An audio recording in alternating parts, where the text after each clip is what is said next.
What's up, everybody? This is Mr. McCarson, and welcome to my chem class. We're going to start this series today with part one on measurement and calculation. And what we're going to focus on today is what is the scientific method, and then how do we take observations, both quantitative and qualitative, and what's the difference between the two? And then when we actually do take measurements, how do we quantify them in terms of accuracy and precision? So join me as we go through these notes. Good to have you here, and I hope that you take something valuable away from this. All right, so in any science class that you take, the scientific method is an important process that we have developed and modified over centuries of human thought and experiment in different disciplines of science, biology, chemistry, physics, geology, you name it. Every modern discipline of science has adapted the scientific method to help you solve problems in a logical way. Now, kind of the general flow, no matter what area of science you're exploring, is that scientific method starts with an observation or a question, something that you go out and you see in the universe. Like when you look outside and you see the sun rise in the east and then you follow it through the day and it sets in the west, that would be something that you observe. Or you go and you take a look at a specimen of flower and you notice that this one flower has these color petals, but a very similar plant next to it has a different set of petals.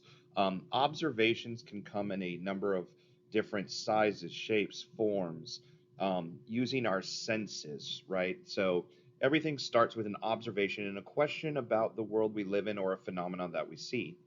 Next, we go into research on that topic area. What do we know about it? What do we know about the world already as it pertains to those observations or the question that we are pondering?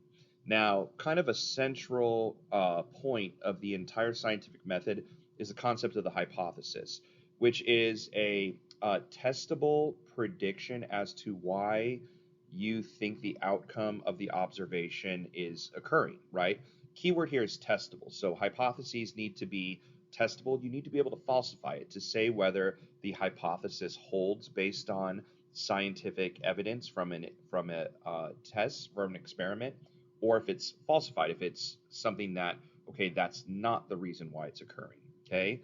Now, once we have our hypothesis, we have to develop the test that will falsify it to show that it's not really the correct outcome or the data does not support it, or whether the test actually validates your hypothesis. Okay. We then have to analyze data. That's a critical part of the entire process. And then we need to use that data to evolve our understanding of the observations and the hypothesis in the test. We need to be able to report that data in a way that's going to help other human beings understand why we went about the scientific method the way that we did for this particular problem. And so this all leads into a repeating cycle where it's not really a straight line. Sometimes you've seen, and back when I was growing up, we would get scientific method tables like this where they would go in a straight line. And that's very misleading because the idea is one good experiment should lead into another. As we're going to see on our journey through chemistry, everything is a constant reinvention or a constant loop of an observation. A good observation leads to a foundational question, leads to a hypothesis, which leads to an experiment. And whether it works or doesn't work will lead to an outcome that then starts the process anew. And that's how we've developed a lot of the understanding that we have in this modern subject. So, once again, think of the scientific method as a logical approach to solving a problem based on scientific evidence, testable, verifiable evidence that you can collect and report. All right, so on this slide, we have another visualization of the scientific method process. And the reason I like this one is it kind of shows the way that we have outcomes from the results of our testable hypothesis. So once again, we always start with an observation that leads to a fundamental research question. And then based on what we know about the world and the subject matter already, that's why our foundational knowledge of the world is so important. That helps us develop a hypothesis. Now, one of the things young students kind of come into class when you ask them about a hypothesis is they like to say, educated guess.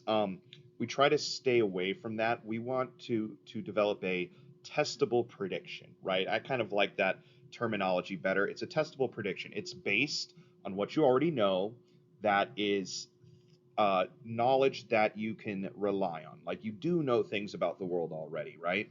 And you're going to take the knowledge you have and develop a prediction that you feel you can use your brain creatively to create an experiment and collect, hopefully, quantitative data, data based on numbers, that you can then analyze and show whether your hypothesis is valid or whether it's false, right?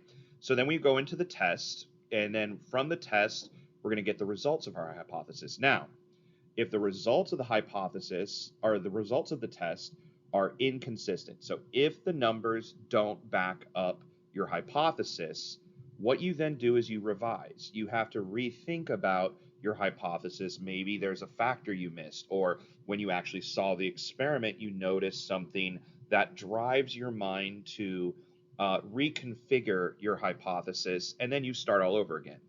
Now, if the results of your hypothesis, of your test in your hypothesis, they support each other. So if the data supports your prediction, what you do is you don't stop there. You test again. And once you have tested a number of times, and once again, you never just do an experiment one time. I know in high school chemistry, sometimes we do it one time because we got to move forward. But in a professional lab, or when you go further and you're doing research on your own, you always want to make sure that you do an experiment multiple times. Now, once the data has consistently shown over and over again that it supports your hypothesis, it then can morph into what we call a scientific theory. The biggest difference, and this is where I think that people get misled with theory. Like, some people say, like, I have a theory on this. Well, to say you have a theory means that you've done a lot of tests. Like, the word theory, I think, is overused. We use it too loosely. So you can have a hypothesis on something, especially if you haven't tested it yet. But to say you have a theory implies that you have done not just one, but many examples of an experiment, and all of the data ultimately drives you to this conclusion, right? Your analysis of your data, even making modifications to your experiment, it all points to a certain place. A good example of that is our theory of the Big Bang. We say that the Big Bang is a theory now because for 50 to 60 years, we have collected many different pieces of evidence through a variety of experiments that all point to this outcome, that our universe looks like it began, based on the data, about 14 billion years ago, right? And we can see that the expansion of the universe, the redshift of galaxies, the development of elements, and the star cycle, all of this data really points to that outcome, to the point where the scientific community has accepted it as a theory now. All of the evidence through many, many decades of experimentation point to that outcome. Now, here's a big thing about theories: they can always be disproven or altered, right? So just because something's a theory does not make it a law, right? So we have hypotheses, theories, and laws. Hypotheses are predictions that you know you can test, but you might not have tested it yet, right? Theories are ideas that we have tested so many times and collected a lot of data from, that we can have a general conclusion that we agree upon, and most likely that is the way that the world and the universe are working. Laws are absolute, and we'll talk about laws in a further slide. But laws, no matter if you don't know how they work, like, there's some laws we might not have a firm grasp, even in the world of physics and quantum mechanics, on why they occur, but they occur in the universe no matter where you are. Doesn't matter if you understand them, they are the way they are, period, end of discussion. Okay, so we'll get more into laws on a later slide, but I really like this flow chart for scientific method.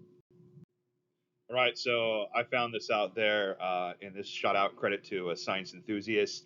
But I like this one. It's a scientific method flow chart, just using different memes that are around the internet. And yeah, I'm a millennial. We're kind of at the forefront. We were kind of the originators of the memes, and then your generations really took off with them. So I just kind of like all the characters here and the way that it flows. So we've got an observation here with Fry. which leads to a question. And then we've got my boy Blue, the Velociraptor, with a hypothesis. Keanu with that prediction. From a prediction, we go to experiment with ChemCat. That leads to results, which, and remember, results can go two ways. You can have your hypothesis rejected, in which case you have to go back and redevelop your hypothesis, or you can get a theory. Bro, and I'm jealous of the hair. Um, right here, you got a theory. I also thinking of like Star Wars theory from YouTube, but in any case, and once you get a theory, that leads into another observation and a further evolution of human knowledge. So I just thought this was kind of a fun, like meme-based chart on the scientific method, and I really enjoy it. All right, so now that we've talked a little bit about the scientific method and the flow of the scientific method and the steps involved in it, we want to talk about observations. Now, in the world of science, there's two fundamental types of observations that we can take, and one is preferred over the other, although they both have uses in the world of scientific research and analysis. The first type of observation is known as qualitative. So, a qualitative observation is descriptive, but it's not a true measurement. So, for example, I'm sitting in my room, and the temperature in my classroom right now is, I feel it's cool.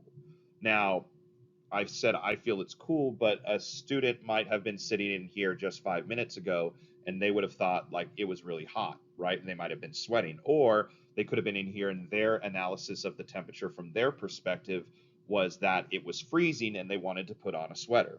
So, a qualitative observations, and here are some examples, are things like hot, large, or a small amount of calcium. Now, when you look at this language used, hot and large are words that describe um, a feeling or an observation, but they don't actually back it up with any kind of numerical measurement, right? When we say hot, like what feels hot to one person might not feel hot to another. Large is a perspective. So, for example, if I'm standing on planet Earth and I look out and I go, yeah, Earth is really large compared to me. But if I go in a spaceship way out into the solar system and I look back at Earth, it might look tiny from a really far away distance. So these are what we call qualitative. They're useful, they can help us understand things, but they're ultimately not the best way to go about testing and working in experiments. What we really want for testing in experiments are observations that are quantitative. Now, quant or quantity means collecting a number or a numerical measurement.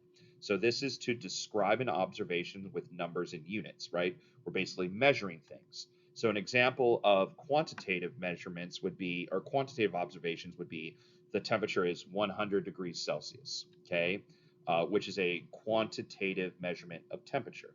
Or we can say the distance was 15 meters. Or finally, the mass of calcium was 53.65 grams. If you notice, all of these are associated with a number value and a unit, and that helps describe what is being measured. Okay, so these are the preferred measurements in science, and we'll talk about why on the next slide.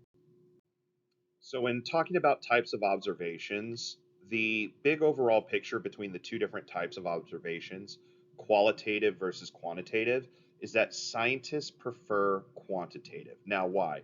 Three big reasons. It's more precise. When you have quantitative observations or measurements, you can repeat them over and over again with a high degree of certainty that the data you're collecting is going to be something that a group of intelligent humans can agree upon. So, like if we come into my room every day and I have a temperature and I read it at the exact same time in the morning every day for a month, I can collect a set of quantitative measurements on temperature that are precise, meaning that I'm more likely to get data each time it's collective each time it's collected that will show a picture of what the overall temperature pattern is for that time of the year or the building or the room. So you get more precision in your data. And we'll talk about precision a lot here in the next couple of slides.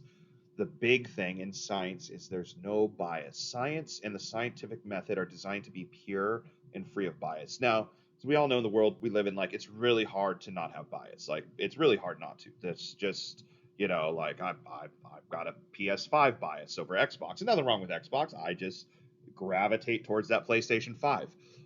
So the idea with quantitative is when we're taking numerical based measurements, we say like the numbers and the facts associated with the numbers don't lie, right?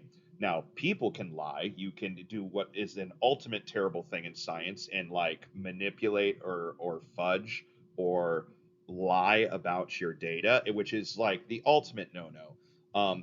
In a high school chemistry class, you shouldn't ever feel compelled to have to lie about your data. If your data, if you feel like you're taking a measurement and it's way off from what the other classes or classmates are getting, or what the teacher thinks you should get, you don't change it, because when you lie about your data, you effectively lose the power of the scientific method. You lose the ability to actually think about what went right or wrong. So we don't want bias. You don't fudge your numbers. Whatever you measure, and here's the thing is like your measurement might be wrong because the tool is broken, or your measurement might be wrong because something in the procedure was off. But you don't lie, and we want to make sure that we have no bias in our quantitative measurements and numbers, and that we keep them honest, and that way we can learn from the situation. If you don't have real quantitative data that we all have confidence in the scientific community, then there's no way to progress our understanding of the subject. Okay. The last thing about quantitative data is it's testable. So when you want to develop a nice experiment to prove or falsify a hypothesis, you want to develop an experiment where you can measure and collect quantitative data. It's better than qualitative because qualitative, once again, is often has bias in it for the observer, right? Like when we talk about room temperature, we don't want to do an experiment where the person says, "I think it feels hot or cold." You actually want to put a thermometer in there and measure the temperature, because what one person feels is hot, another person might feel as cold. Okay. Whereas if you have a thermometer that is built correctly and trusted, the actual reading on the thermometer is not a lie. It is reality. And that's what we want in our experimental outcomes is we want our quantitative observations and measurements to be a discussion of the reality of the situation, not a fabrication. Okay. So once again, why do we like quantitative? More precise, no bias, and testable. All right, so let's practice a couple here. So what is it? Qualitative or quantitative? So let's start with number one. I'll pause a little bit before we go over the answer, and you can pause the video at any point you want to try these on your own. It says we added 18.3 grams of calcium chloride. What do you think? Okay, so number one, if you said quantitative, you would be correct. Why? Because we have this measurement of 18.3 grams. So that is a quantitative measurement of mass. This, therefore, would be a quantitative observation. Okay, number two, the rust was heavier than the iron. Okay, go ahead, think about it. If you said qualitative for number two, that would be correct. Remember, heavier is relative. So when you put them in your hands and you say one is heavier than the other, like on a balance, it doesn't say by how much. There's no number associated with it. Therefore, that makes it qualitative. Okay, let's go to number three. It is 354 kilometers to Las Vegas. Ooh, McCarson wants to go. Go ahead. All right, if you said quantitative, you would be correct. Why? 354 kilometers, we have a number representing a measurement, and then we have the actual unit of measurement, and little k, little m in the metric scale represents a kilometer. Okay, and that would be our distance in kilometers to Vegas from approximately Southern California. Everybody good with that? So number three would be quantitative observation or measurement. Number four, the solution was bright green. Go ahead, think about it. If you said qualitative, you would be correct. Now, colors are kind of funny. We actually have a tool called a spectrophotometer that can actually measure wavelengths. So, like when we talk about colors, we'll get into later this year when we talk about the electron and light and photons of light, the different wavelengths of the electromagnetic spectrum and what we call the visible spectrum. And so there are actually different shades of green that we can read as specific wavelengths of light. So the wavelength is a way that you can quantitatively measure the shade of color in the visible spectrum. But just saying the solution was bright green is definitely qualitative. All right, I hope these examples help and you can be expecting some things like these on a quiz.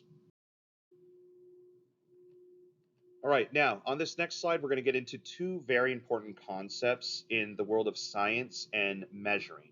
And oftentimes we can get slightly confused about these. So, very, very important. So, we use two different words and terms to describe how good measurements are. The first one that we use is accuracy. And accuracy is defined as the closeness of the measurement to the correct or accepted value. So, for example, if I go to a doctor's office, which would probably be pretty official for me, and the nurse takes my height on a very accurate measuring device and records it in my medical record, that is the accurate height of my body. Now, if I go into my classroom and I have a student measure how tall I am, um, the accuracy, how good their measurement would be compared to the accepted value. So, like maybe what the doctor measures my height as is my accepted height. And then what the student does in the classroom with a different type of ruler is going to be either accurate, it's going to be close, or it will be above or below the actual accepted value. So accuracy represents the closeness of a measurement to the correct or accepted value. And how do you get those correct or accepted values? Really, really, really good tools, right? So in the world of, for example, chemistry, we have the IUPAC, the International Union of Physicists and Applied Chemists. And what they do is they have a set of standards. They have, for example, we have a 1 kilogram mass. I believe it's kept somewhere in Europe, and that is exactly 1 kilogram. And all the other kilograms that we make and ship around the world for a variety of purposes, industrial and academic, are based on that kilogram, right? So that's considered the accepted kilogram, okay? Now, precision is very different. So when we talk about precision, precision is the closeness of a set, keyword, of a set of measurements of the same quantity in the same way. So, a big thing, if you only measure something once and you know what the correct value is based on your measurement, you can tell if it's accurate. Okay. But if you only measure something once, you can never tell anything about precision. Precision requires multiple attempts. And I'll show you what I mean here with a couple of analogies and examples. So, accuracy, closeness of the measurement to the correct or accepted value, which means to tell anything about accuracy, you have to know the correct or accepted value.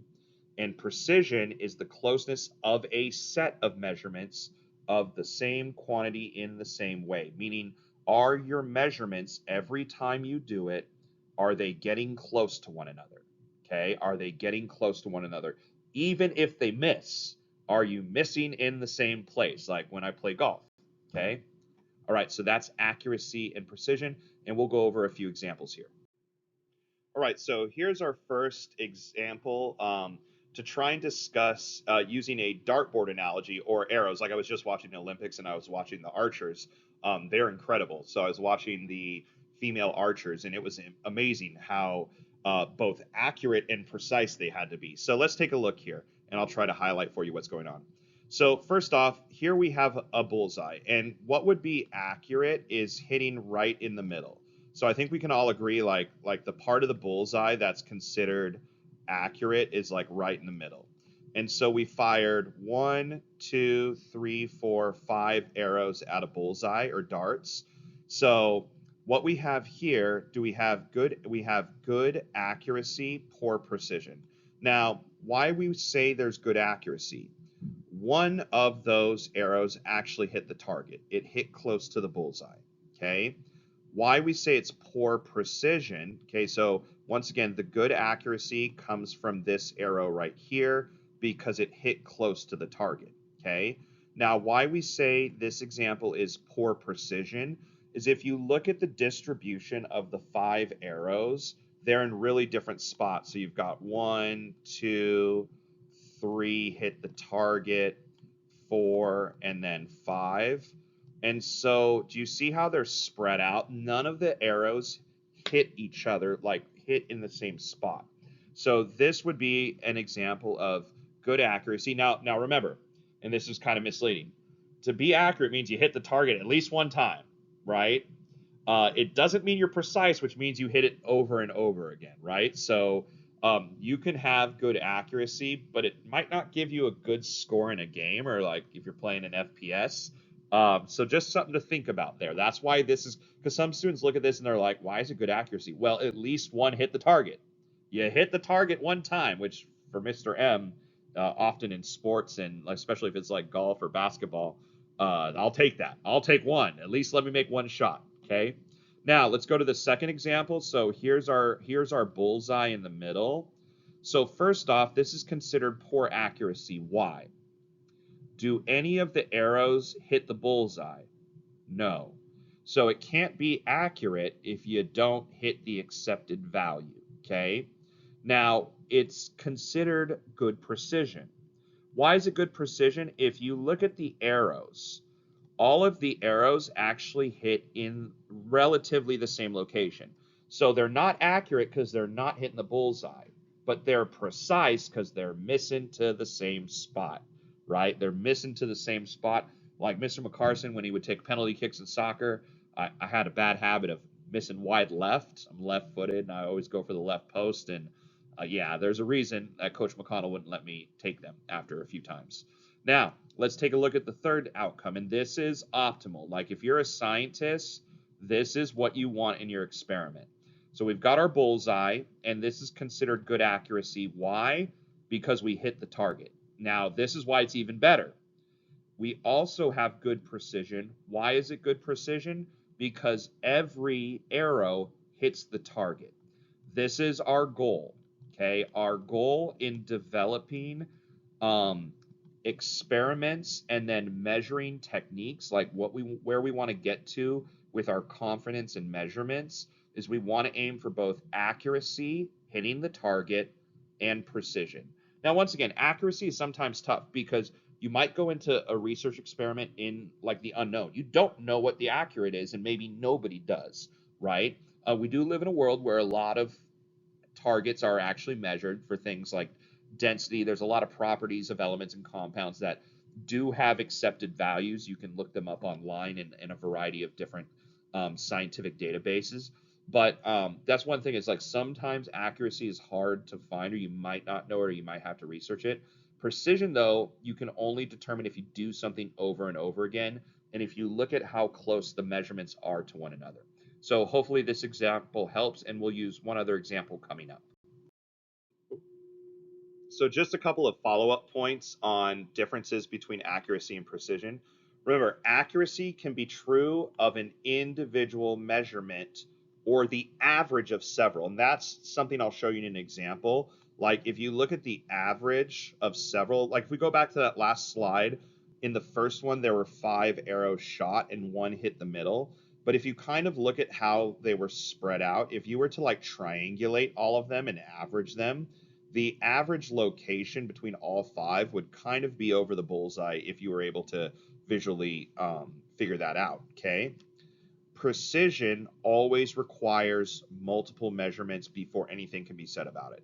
So if you only do a measurement one time, there's no way you can determine or say with any certainty or validity anything about precision, right? You have to do things. And in like a high school chem class, we want to do things at least 3 times. So like if you're taking the mass of something, you want to measure it 3 times, and then you calculate like an average for that. Okay. So that's a big deal about accuracy and precision. You can do something one time, and as long as you do it correctly, you can, and you know the outcome, you can determine if you're accurate or not. Precision, you can never determine with simply one shot. You have to take multiple measurements or multiple attempts. Okay, so let's use an analogy for a game that I love to play. I'm terrible at it, although I like to think I'm good. Top Golf makes me feel better at it. But let's go ahead and take a look at a golf analogy. Okay, so first shot, second shot, third shot. And if this was Mr. M at Sierra Lakes, They wouldn't be on the green. They'd be in the backyard of a nearby house. So first off, is this accurate? Inconceivable! No, not accurate. You love my 1990s sound effects. Accuracy here would be making it in the cup or close to the cup, right? Not necessarily in, but close to the hole would be accurate. However, are these precise? Think about precision. Are these shots precise? Yes! Yes. The reason why is that they're all aimed at the same location. Okay, so these are not accurate because they're not close to the hole, but they are precise because we took multiple shots and they all landed in the same general vicinity. Everybody cool with that? Okay, let's keep going.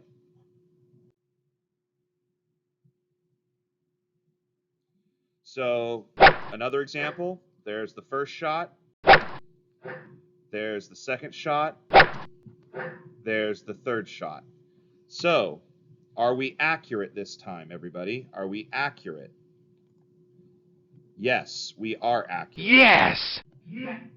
Oh, I don't know if that sound effect came through, but that's one of my favorites. Okay? Yes, we are accurate. Why? Because the shots are landing near the hole. Are we precise? Yes! Yes. The reason we're precise is all three shots are close to each other. So this is goals, and it's never how I ever am when I play golf, unless I'm playing like Hot Shots Golf, go back on the PS1, PS2, or if I'm playing like Tiger Woods. I like the Tiger Woods games back on like PS2, PS3. Those were great golf games. Very good at virtual golf, terrible in real life. Never forget, Mr. M is an incredible cyber athlete. Real athlete, while I was out there playing and I had fun, I was not ever at the very top. Okay, so we've got a third example here. There's a Mr. M shot. There's another shot, and there's another shot. Now this one's tricky. This one's tricky. Are we precise? Are we precise here? Inconceivable! No, not precise. None of the three shots are landing in the same vicinity of one another, but here's where it gets interesting. Are we accurate? Alrighty then. Maybe. Here's why.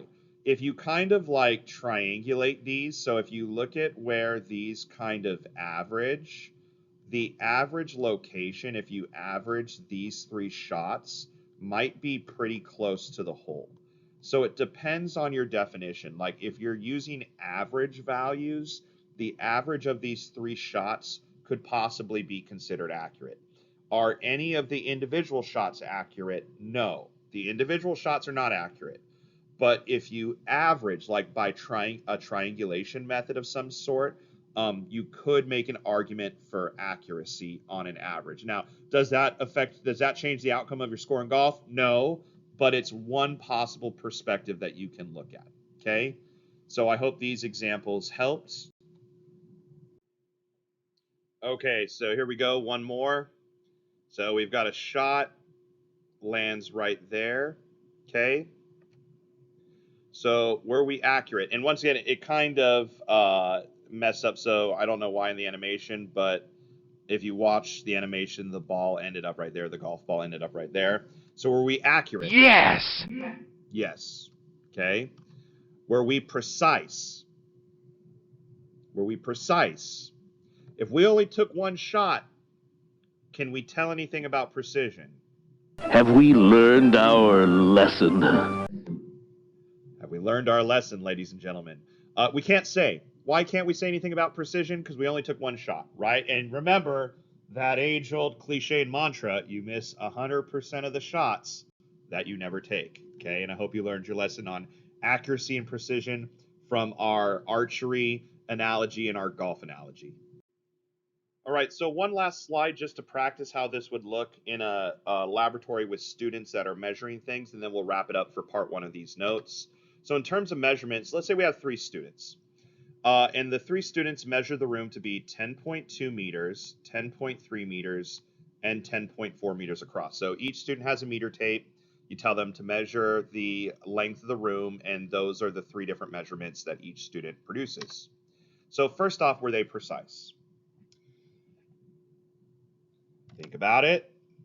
All right, in my humble opinion, I think these would be precise. So if we go from a low number of 10.2, that's the low range of the measurements, we go all the way up to 10.4, which means among the two students, or the three students, the difference is only 0.2 meters, or about 20 centimeters, right? That's pretty good. Like, I would say that that's pretty precise. We can tell precision because we do have three measurements, so we can make a judgment on that based on the closeness of those measurements. So I would say yes, I think that those are pretty precise measurements. Okay. Now, were they accurate? Think about it. What do you think here? The answer here is we don't know. We cannot make a judgment on accuracy because what are we missing? We don't actually know the true length of the classroom, right? If I got out there with a highly sophisticated measuring device and I measured it and I recorded it and we accepted that as the true value because I was the teacher and the master of the data, right? Or we got the blueprints from the architect that drew up the plans for the classroom back in, the year 1997. We would then be able to make determinants on accuracy. We can't determine anything about accuracy here because we're not told what the true value of the room is. We need to know the true length of the room in order to determine if these three students were accurate or not. So yes, we can tell precision because their measurements are pretty close to another. Being off by a range from low to high of zero point 0.2 is pretty good in terms of meters. If you're dealing with meters, like if you're off by 2 meters from one another, that's not precise. But if you're talking a difference of 0.2 meters among three measurements, that's about 20 centimeters. That's pretty good. Like that's pretty close. I would be happy if you guys did that with a measuring exercise in my room. That means you're using your meter tapes pretty well. Okay, so remember the big picture and takeaway with accuracy and precision. Precision requires multiple measurements to be close to one another. Okay. Now, the definition of close is going to change and vary with measurement to measurement, and that's something we can always discuss in the class if we're doing different activities that require those measurements. Accuracy requires you to know the target. You got to know what the perfect 100% value is. You might go above that value, you might go below it, but the goal is to get close to it, and unless you know what the true value is, you cannot make any kind of judgment on whether or not you're accurate. Good? All right, everybody. Thank you for sticking with me for part one of the notes. We'll come back a little bit later with part two, where we will start diving into the metric system, different types of measurements, and different units of measurements, and the tools that we use to measure them, and then how to convert between units in the metric system. Thank you so much. I hope you enjoyed this, and if you did get something out of it, don't forget to hit that like button. I would appreciate it. All right, we'll see you guys later.